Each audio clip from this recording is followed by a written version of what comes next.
সেদিনের সকালটা রৌদ্রোজ্জ্বলই ছিল। থমকে গিয়েছিল মন খারাপের বায়না। গুমোট গরমে ফুল আর পাতারাও গুটিসুটি মেরে বসেছিল। ক্লাসরুমের জানালা থেকে তবুও ভেসে আসছিল ঠান্ডা বাতাস, আইসক্রিমের মতো। ক্লাসে মন একদমই ছিল না, কিন্তু বইকে আড়ি দেওয়ার দুঃসাহস করিনি মনিটরের ধমক এড়াতে। অপেক্ষা শুধু ঘন্টা পড়ার। এই অপেক্ষার অবসানও হলো খুব শিগগির। দৌড়ে চলে গেলাম 3 তলার ছাদে মেঘেদের সাথে ঝগড়া করতে। এ তো আমার দৈনিক রুটিন।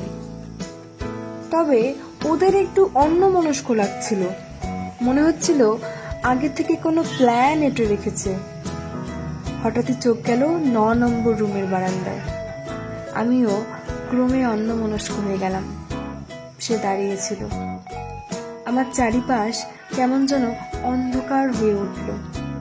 চোখের সামনে যেন একখানা চাঁদ এই দিন দুপুরে জ্যোৎস্না রাতের মতো আলো ছড়াচ্ছিল।